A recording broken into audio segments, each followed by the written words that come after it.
darkness, there's so much we're gonna do. I was made for jiving you, baby. You were made for jiving this.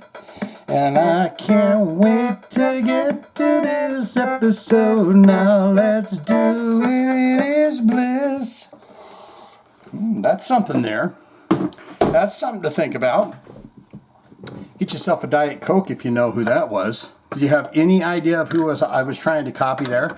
It just come to me in a flash. I mean, really, this shit just happens in the blink of an eye. I'm sitting here for 45 minutes not knowing what the hell I'm going to do. And then all of a sudden it comes to me like inspiration. Welcome to Jive Talkin episode, what is this, 129, I believe. It's 129. We have your comments. First out of the gate, I want to wish Oz Fox, who has entered into the hospital, perhaps by the time you're listening to this, we've got results back, but he's going in for a surgery, brain surgery.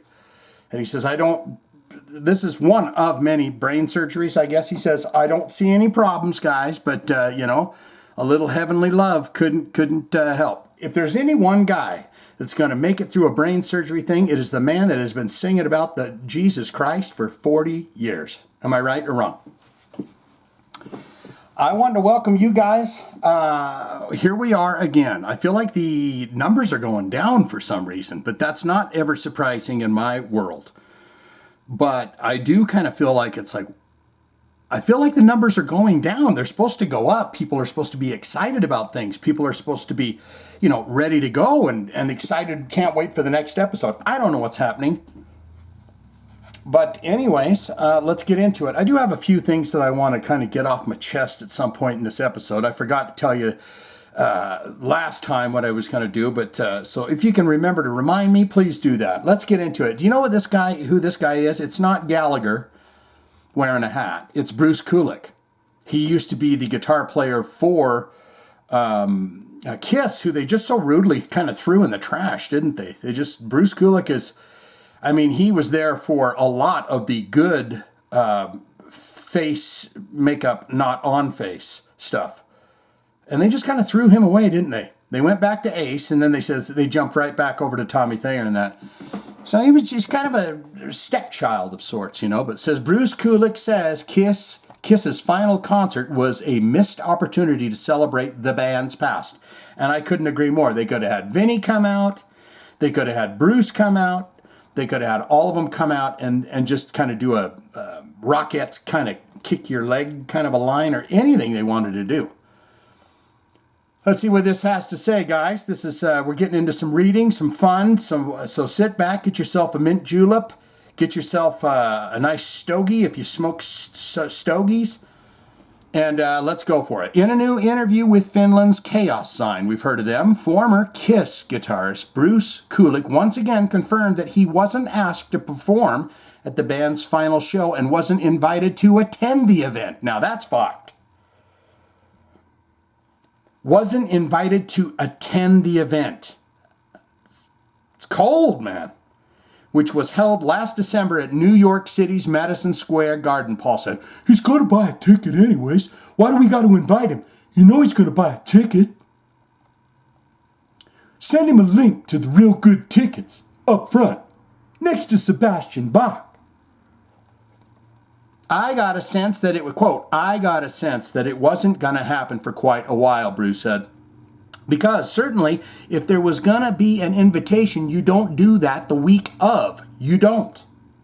And that doesn't even mean if I live in New York. What? And that doesn't even mean if I live there in New York. I don't.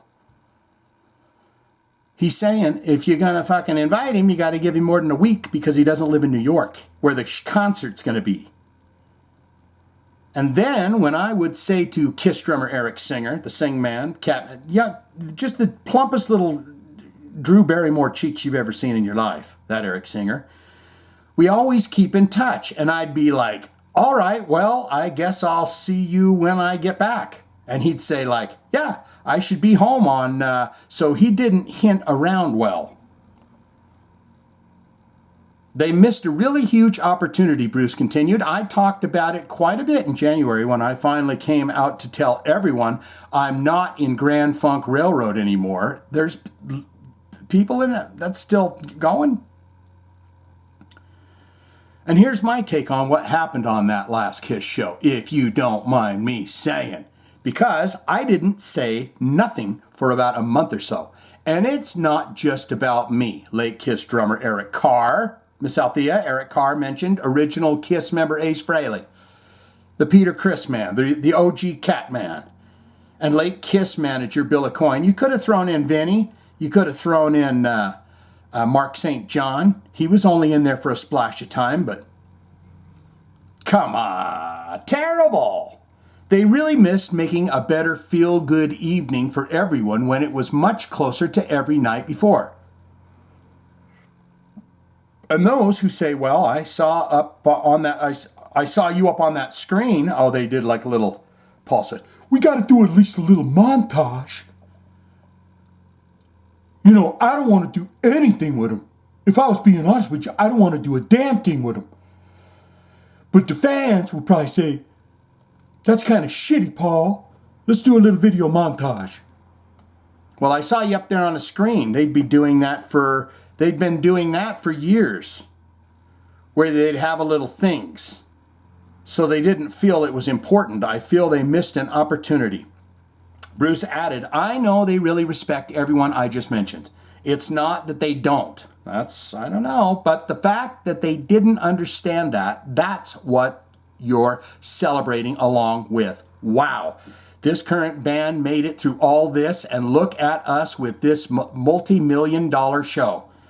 And now we're going to show you the Avatar. I think that was a big part of them dropping the ball in looking at the past. Yeah. I applaud them in thinking broad and big and future. Okay, fine. I knew that they would never want to find, let's start a TV show, find the best Paul Stanley, Gene Simmons. I knew they wouldn't do that because there's something like, ew, for them to be part of that or judge that. It would be very awkward. Oh yeah, you wouldn't want them judging it. You'd let the world vote.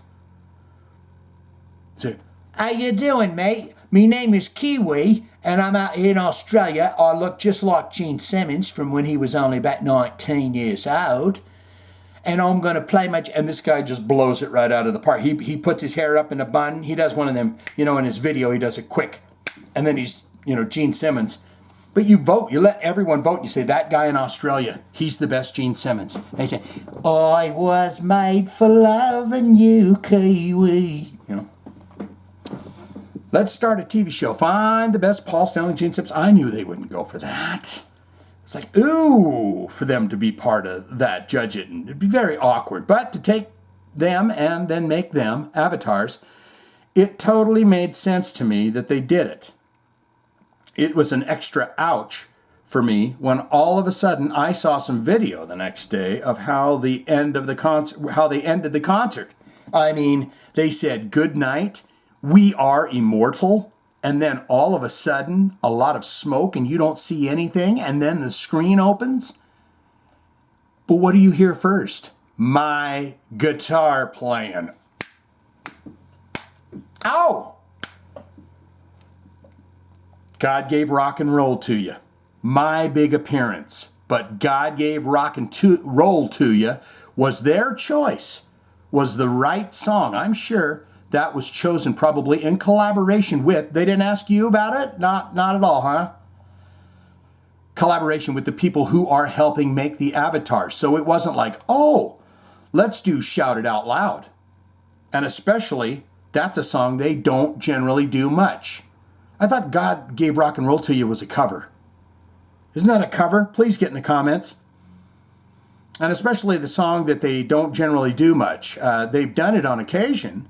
So there you go. I'm part of it. All the guitar parts are there. I was like, whoa. This is really weird, Tammy. Are you seeing this? Jesus. It's his wife, Tammy.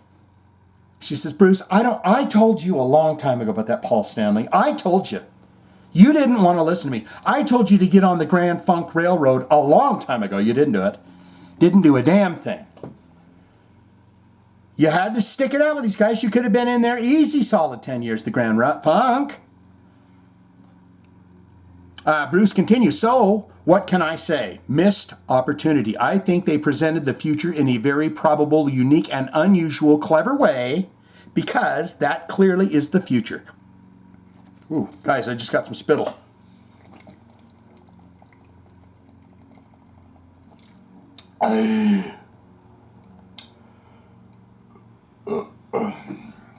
Yeah. I had a long goddamn day at work, I'll tell you what. And I walk right in this damn house and I fire up the laptop and cams. I said, nope, they need it now. I will not waste time. By the kind of ignorant passing, I think the missed opportunity. That's all I'm saying. That's all he's saying. Kulik previously discussed, there's a guy mowing lawns. I'm recording this 5 o'clock in the afternoon. He's got to, that's what you do first thing in the fucking morning. That's the first thing you do. Someone's going to say, well, Shane, maybe he just got off work and his wife is lazy. She's in there eating bonbons. Whatever. Let's move on. Vince Neil, he's going to tell us how he prepares for Motley Crue's live shows. How do you not want to see what Vince has got to say about that? He's like, well, it's very easy.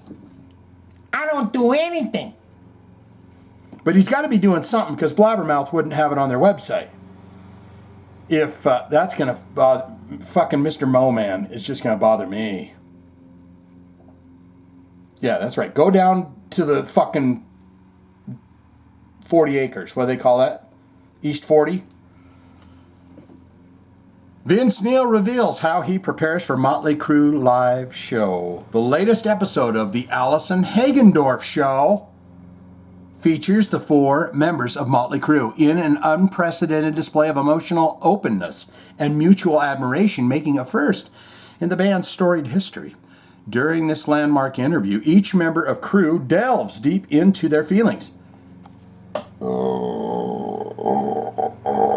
My burp will cover up that lawnmower. Is the Allison Hagendorf show one of them? Let's talk about our feelings. Let's get out there. I support that 100%. If she can crack open that that thick black egg that is Motley Crue and see what's inside. During the landmark interview, each member of Crue delves deep into their feelings, revealing what they cherish most about their bandmates. That's tough, to say nice things about other people while they're looking at you. It's the first time they've ever expressed these thoughts and sentiments out loud. Not just to the world, but quite frankly, to each other. Shares Allison Hagendorf, highlighting the unique and vulnerable nature of the episode. She had a warning before it. Warning, you may cry. Hagendorf skillfully navigated the rare glimpse into the personal dynamics of one of rock music's most notorious bands, making it a must-watch for fans and newcomers alike. Newcomers are welcome. The episode promises not only to entertain, but also to shed light on the complex relationships that have propelled Motley Crue through decades of success. Regarding how he prepares for Motley Crue live shows, singer Vince Neil said, I do it at the gig. Like a little bit before the show. Because I'm always there like half an hour, 45 minutes before the guys come out. I'm already on stage. I'm checking out the set list. Seeing what's going on. Getting my ears going good and stuff. I'm getting my ears going good and stuff. And that's what I really love about outdoor shows. Everybody's out there to have a good time. You getting your ears good and stuff? Asked if they do any training or physical workout. Do you do workouts, Vince? To stay conditioned, drummer, fucking Tommy Lee does. He's got a six-pack abs. I've just been doing some upper body stuff, dude. Does anyone watch Sam Sulek? If you ain't doing cardio and legs, bitch, you ain't nothing, okay? You're fake, you're fraud. You got to do cardio and legs. I've just been like doing like freaking, some upper body stuff, man. That's the most draining part. So for me, I try to freshen that up before we go out and play for 2 hours. That's his cardio. 2-hour rock sesh on the drums is a cardio. I don't care if you're Karen Carpenter. She was a badass. Go YouTube up Karen Carpenter. Remember the Carpenters? They're from the 1961 or something. But she's a badass on the drums. What was their songs?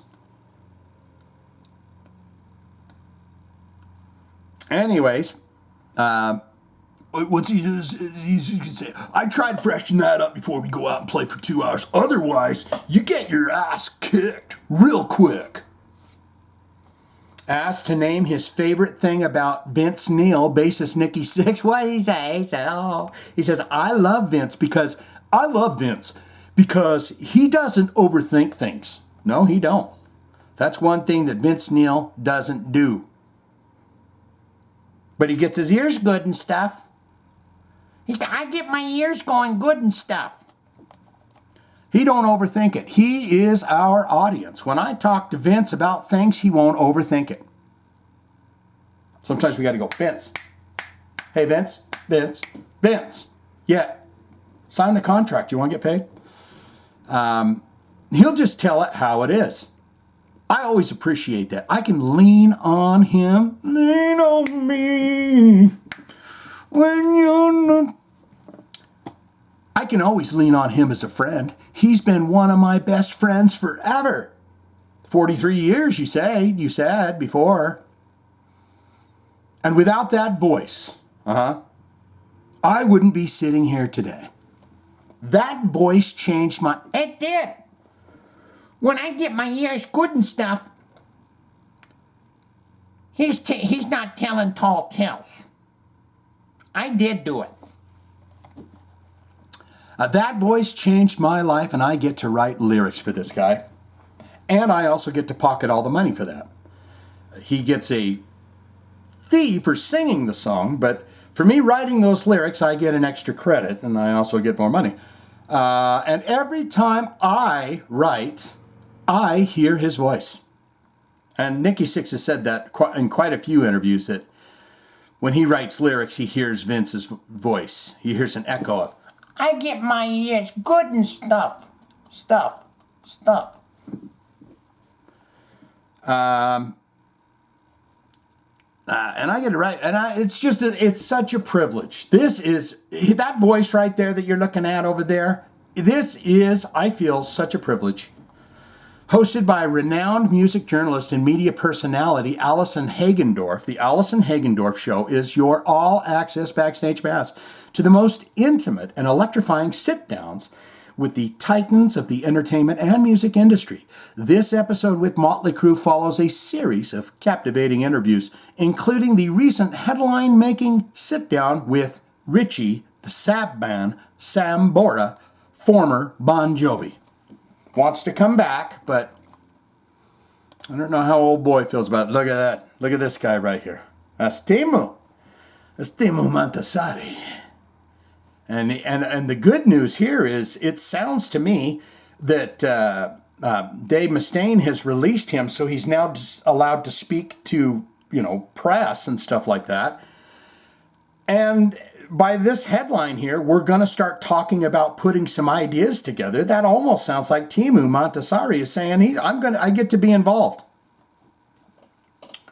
He just came in like a swan almost. When Kiko had to go to be with his family, it's like Kiko kind of helped set that up, I guess, or something. And he just floated in like a swan. right on to into the sea of Megadeth, and he's really been doing just great work with them. In a new interview with Italy's Poisoned Rock webzine, guitarist Teemu Mäntysaari spoke about his audition to Megadeth. The 37-year-old Finnish musician stepped in last September of Megadeth's longtime axeman Kiko Loureiro, who announced earlier that month that he would sit out the next leg of Megadeth's Crush the World tour in order to stay home with his children back in Finland. It was later revealed that Mäntysaari would continue to play guitar for Megadeth for the foreseeable future, with Loureiro seemingly having no plans to return. And guys, if you remember, he's not returning because, why? He's selling everything of Megadeth on the internet.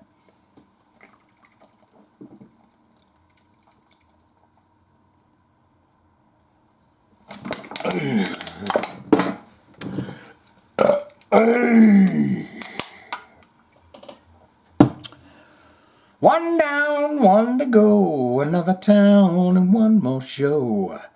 Get yourself a Diet Coke if you know who that is. That's a great damn record right there.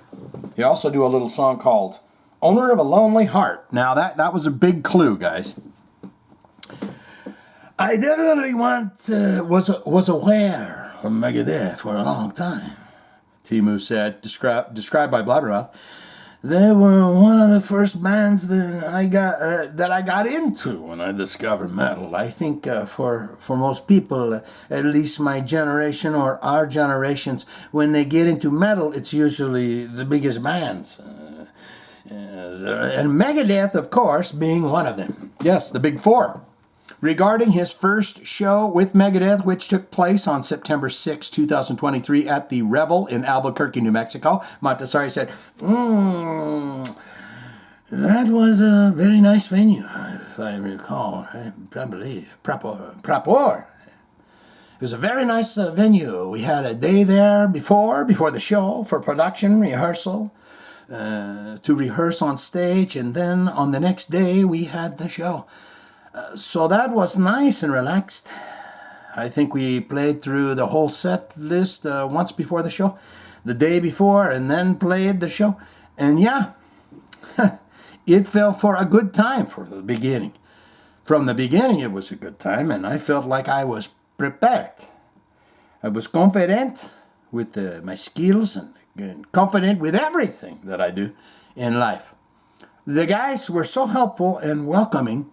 And yeah, everything felt to kind of click and fall into the right places. So it was really nice.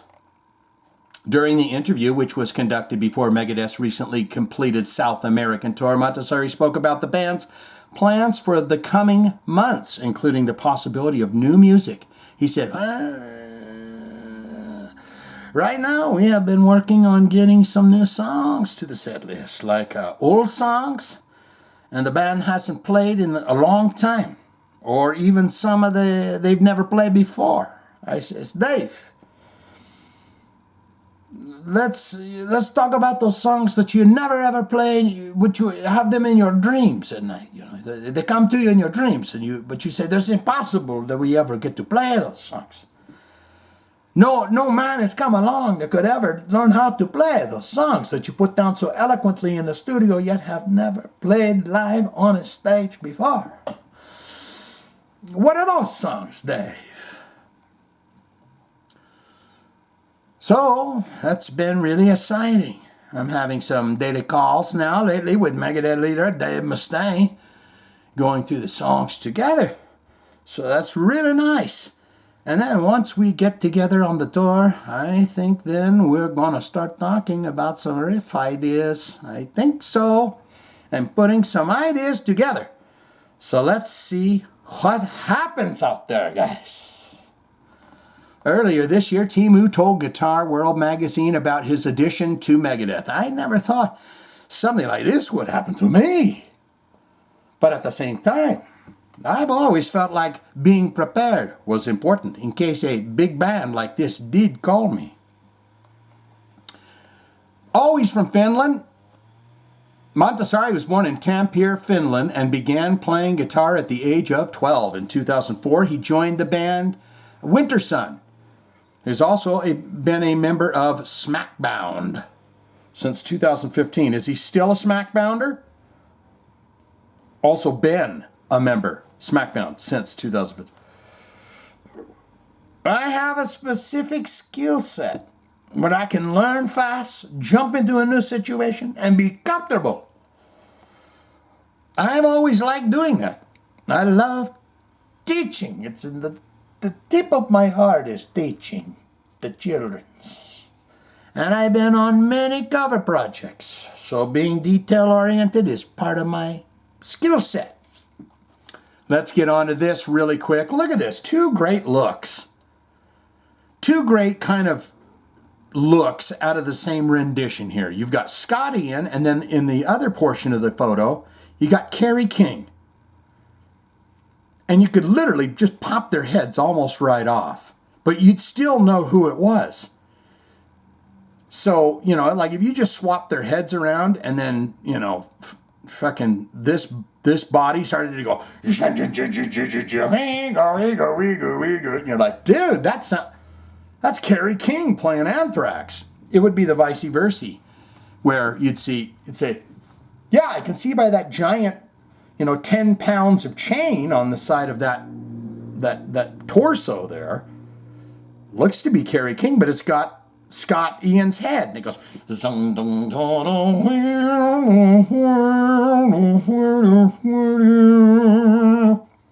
you'd still know who's who, right? Scott Ian says his comments, I wanted to get into this, guys, because he made some kind of lighthearted comments about, Slayer getting back together again. But he said, guys, I meant it in a lighthearted way, okay? So let's see what he says. Anthrax guitarist Scott Ian said that his recent comments about Slayer upcoming reunion show were meant in a lighthearted way. In a recent interview with Dave Ling of Classic Rock magazine, Ian was asked if he was astonished, as everyone else, when Slayer recently came out of retirement. He responded, hey, look, I wrote to Kerry King, right? Slayer guitarist Kerry King, and said, thanks, man. Thanks for making me look like a liar. That's what you did. You made me look like a liar. Where we were on Slayer Goodbye Tour for over 100 shows. That's right, Anthrax was with them. During that year and a half together, I got the sense that if they said we're ending, then that's what was happening, okay? Personally, I felt it was too damn soon. The world needs Slayer. But I took them at the word on that. I really felt that would be the one band that when they say they were retiring, they'd be done for good. Asked how Kerry King responded to his email, Scott said he wrote back. It's just 3 shows. That's what Kerry replied. Yeah, we'll see. That's what I replied back. On May 11th, Ian took to the social media. They always take to it. He took to his social media to clarify his comments, writing, hey, I was recently asked in an interview with Classic Rock about Slayer, okay? The upcoming shows, okay? It seems like some people are confused about how I answered the question. Maybe because they weren't on the call and couldn't see the smile on my face. You know what they say about texting and stuff. You can't, someone types something out like I want to kill you in the night or something. You can't just instantly go to, oh my God, because you don't know, is there an exclamation point at the end? Is there a period? Is there a question? You can't, jump to things like that. I wrote a light-hearted text to Kerry King, former Slayer, Kerry King band guy. Thanks for making me look like a liar as a joke. And when I said personally I thought it was too soon, that was in reference to Slayer retiring, not about them coming back to play shows. There you have it. Straight from the beard's mouth. What do we think about the, let's just take a look up here at this photo again, because what do we think about the, I think I kind of more over in this camp. I hate having a mustache. You know, drink a glass of milk with a mustache. It sucks. It's terrible. You know, but then you got there is a cohesion that I appreciate out of the beard mustache combo. This looks silly. He should have it going clear up the sides, or at least mutton chop high. I don't like that. Or tie it in a knot, you know, braid it up or something. What was he going to say down here really quick? So there you have it. 5 years after Slayer played the last 5 years after Slayer played the last concert of what was being billed as the band's farewell tour, and just weeks after the Slayer guitarist unveiled the details of his solo project, Kerry, I thought they were saying the band name, but Kerry and his longtime bandmate announced that they will play at the Aftershock, Riot Fest, and Louder Than Life festivals in September and October. There we go. Are you a fan of Pearl Jam?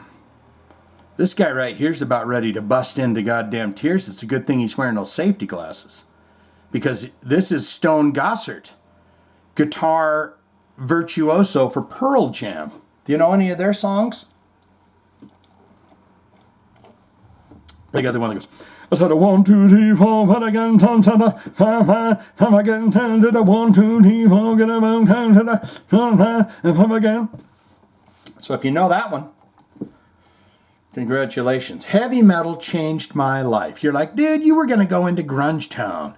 Don't you freaking talk about Stone Gossard. But then I hit you with heavy metal changed my life. I wanted to see what he had to say in a new interview with Matt Pinfield. Now, if you know who Matt Pinfield is, he used to be a VJ, a video jockey on MTV.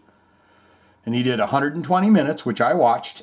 And then I was always, did he do like a couple of episodes of Headbangers Ball or something? Because I was always pissed off when I saw it. I was like, what the fuck is he doing here? Where's my Ricky? My Ricky Rack Rack. Matt Pinfield, a 95.5 KLOS, new and approved show. Pearl Jam guitarist Stone Gossard spoke about his appreciation for some of the classic heavy metal records of the early 80s. He said, transcribed by Blabbermouth, heavy metal changed my life. And then punk rock, on top of that, allowed me a door into heavy metal, because I sucked and heavy metal was what? Because I sucked and heavy metal was a little bit about being fucking wizardly. If you couldn't compete with Yngwie Malmsteen, you needed to be gifted. What? Why am I reading this like shit? Or is he just talk like dum-dum? You need to be gifted, and punk rock allowed me to be gifted in a different way, which was like, can you just hit a couple of notes that sound good? Don't be down on yourself like that, dude. You had a great career. You know how to pluck notes on there and stuff like that. You don't need to get down on yourself. You know, I need to do punk rock because then I can do 2 notes, 3 notes. Can you just hit a couple of notes that sound good? ? And maybe that's enough. And then maybe somebody else can do something too. More of the talking heads approach. Asked which heavy metal, hard rock records he loved when he was a kid. Oh, Stone said, this is what he says, guys. Merciful Fate, The Oath. He's real. And Melissa. He always naming them both, so he's good. Iron Maiden, the first 2 or 3. So he's a Paul Di'Anno boy. They freak me out. It says the Iron Maiden records freak me out. Alice Cooper, and then, going back and then finding Alice Cooper and T-Rex and the 70s glam and then Sex Pistols. How good does the Sex Pistols record sound right now? And there's nothing to it. It's just 4 points of view just fucking jammed in there. Do you know the Sex Pistols? I am an antichrist, and I am... There is this video online, and I hate to bring these things up, but I'm going to bring it up anyways. But has anyone seen, his name's Johnny Rotten, a.k.a. John Lydon, right? Sex Pistols singer. He's the guy. Antichrist. Have you seen that video where someone throws a goddamn beer mug and hits him right square in the face? I mean, don't watch it if you're not into disgust. But I mean, it is... I think he's bleeding and he's got like a bandage all over his head and shit. He stays out there on stage. But he's an older man. This isn't him at 20 years old in the Dirty Birdie or whatever those damn English clubs are called. Where Susie and the Banshee was just hanging out and Billy Idol. And he's up there. I am an antichrist. And Billy Idol's out there and Susie and the Banshees and... What a time, huh? Let's get out of this. Who cares? Congratulations, Stone. Oh, my heavens, you're the best. Look at you, look at you. You have good taste. Guys, one more quick thing, and then we're going to get into your comments. Steve Tyler up there with the Black Crowes. I want to just get a little taste of this. They're doing Mama Kin. I think the first time I heard Mama Kin was the remake that Guns N' Roses did of it. Then I went back and said, ooh, I like that Aerosmith. They almost do it as good as Guns N' Roses. But here he is, Tyler, because he's had some issues, and they're going to be doing their Peace Out tour. Let's just speak a little bit on that. Prior to, let's see, Aerosmith postponed the original Peace Out farewell tour dates after Tyler suffered vocal damage. Yes. The news came 2 weeks after Aerosmith postponed 6 shows on a trek in order to allow Tyler to recover. But they're going out, they're going to do this tour, and then it's going to be a goodbye-bye. And it says, Tyler has been struggling with drug and alcohol since the mid-1980s. Over the course of the last 4 decades, he had relapsed several times, including 2000 and 2009. I thought there was one that was even later. Let's see him. He's still good. Black Crowes.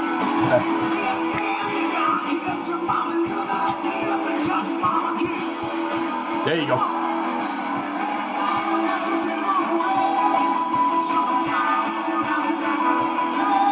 That honky tonk piano, man, it's just...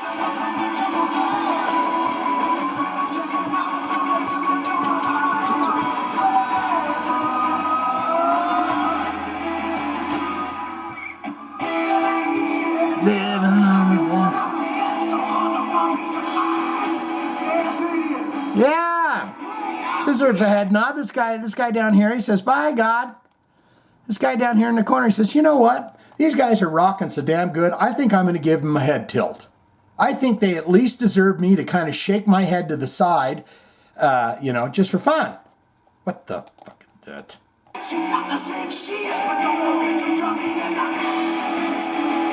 They're looking pretty saucy, them Black Crowes. I haven't heard this song, to be honest with you, in a long time.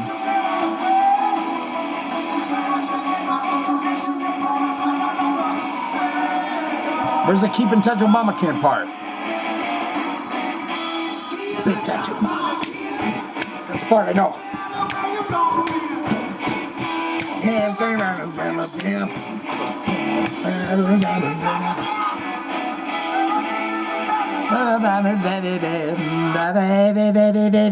Honey child. That's all I care about. That's all I just like that part.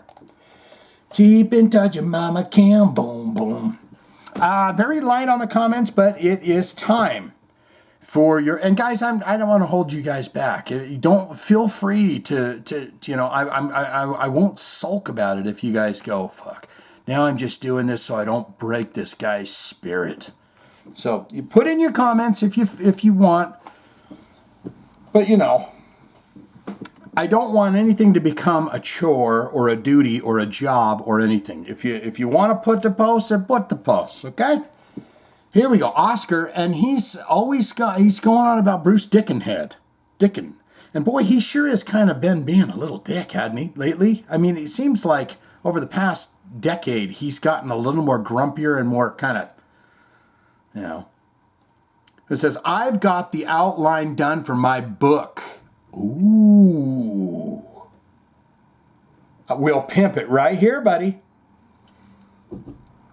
Please do an audiobook version, okay? And get it on Spotify or something. I'll pay for it. I'm fine with that. But just do an audiobook version. I've got the outline done for my book, Bruce Dickenhead. I would change that title. Don't go with that. I don't think that you're going to go with that, but don't go with that, okay? It will reveal how Patty passed away. That's his wife. And I don't want to ruin sales, but it was not a tragic accident. How's that going to ruin sales? Baby, that's your sales. You know, if you're saying she was murdered, offed, waxed, that's what's going to get you the sales. Everyone loves a good train wreck. That's why Dateline's been on for 800 years, okay? You better let us know about that book, and I want an audiobook version of it, please, and thank you. Miss Althea coming in. The Dumbstruck Fool says, Chad Gray. She's talking Chad Gray. No rock star has ever successfully pulled off the one strap off the shoulder, partially exposed the chest overalls look. Didn't a couple of them, like a CJ Snare or somebody, do it? At least not in my opinion. So we're on the same page. Would that get me all hot and bothered anyway? Question mark. Probably not. Well, okay. Maybe if Eric Carr did it. Boy, you're gonna be so happy that I gave you that call out earlier about when we mentioned Eric Carr. I know it. I know that she loves Eric Carr. The subject of heavy metal. I thought it was created in a petri dish somehow, somewhere on the ground of Area 51. What? Did I miss something? Okay, maybe if Eric Carr did it. So he had the one strap nipple out. Hairy chest on that boy, yeah? Italian boy? There's a video where he was dating like the absolutely most gorgeous redhead girl. I think she was a redhead, but she was just beautiful. Might have been a documentary or something. The subject of heavy metal, ... I thought it was created in a petri dish somewhere on the grounds of Area 51. That's what Ancient Aliens experts would probably say, because aliens are responsible for everything.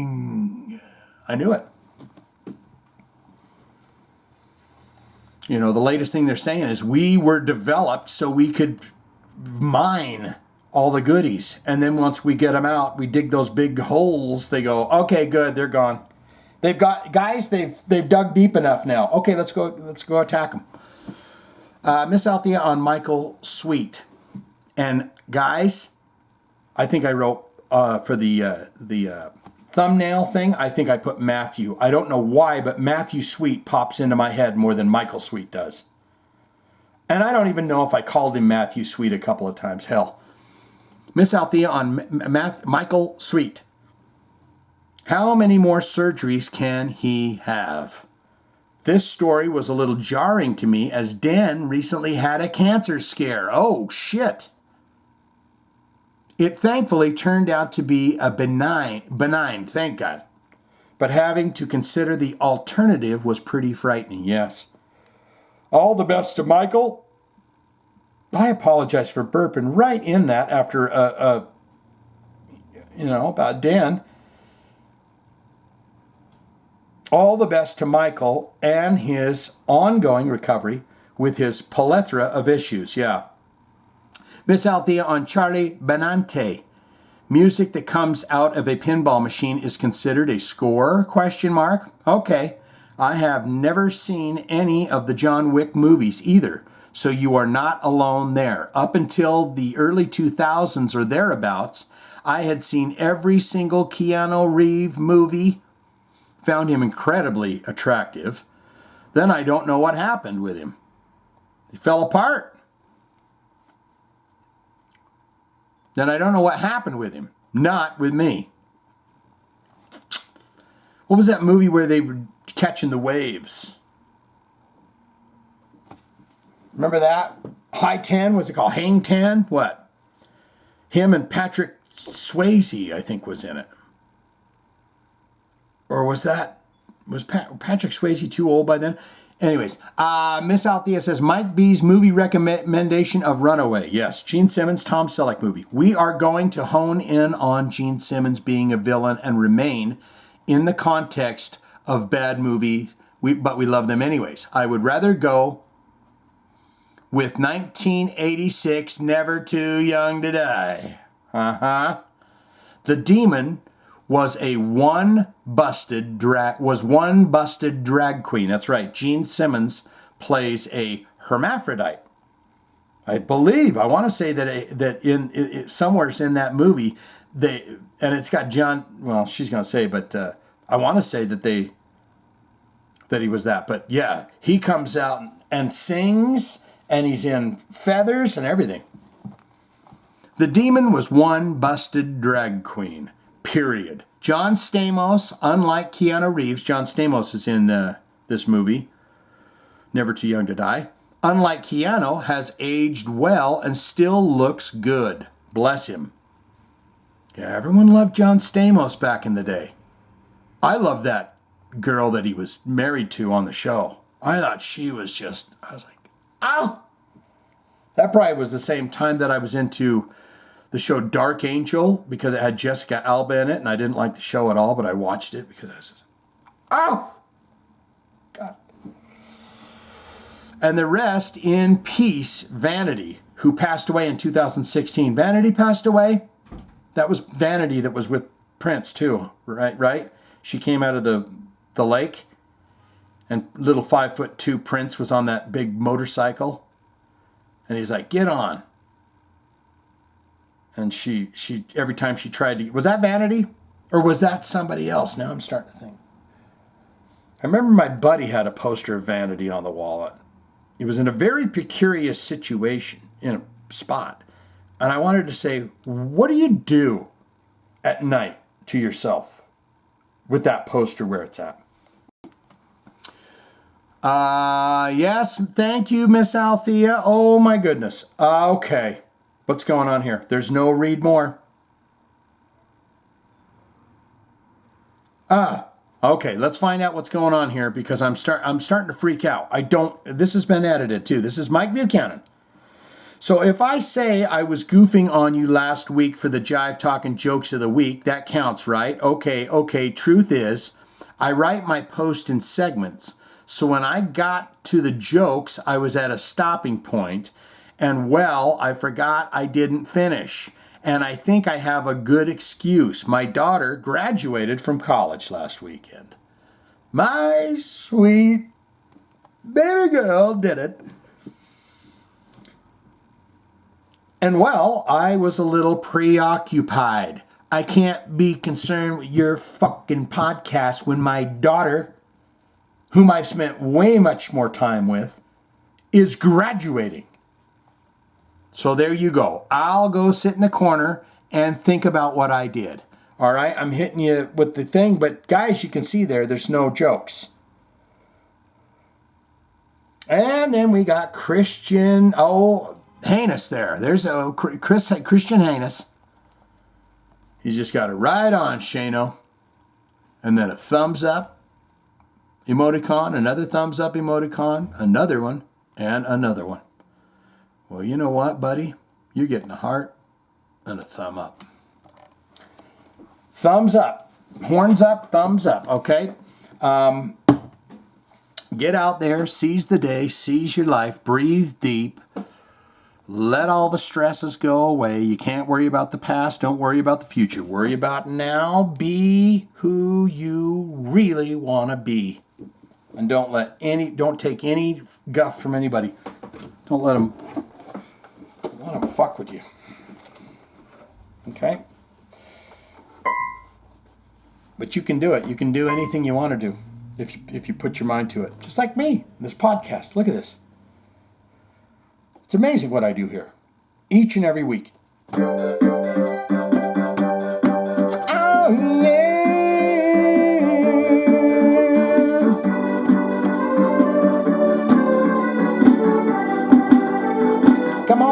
baby, baby, go on with jiving, baby, don't jiving, baby, don't jiving.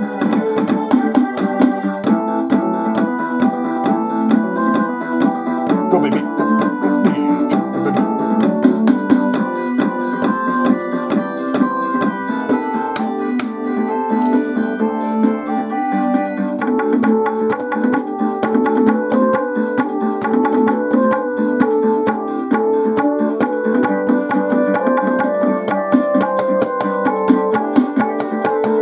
Jive Talkin.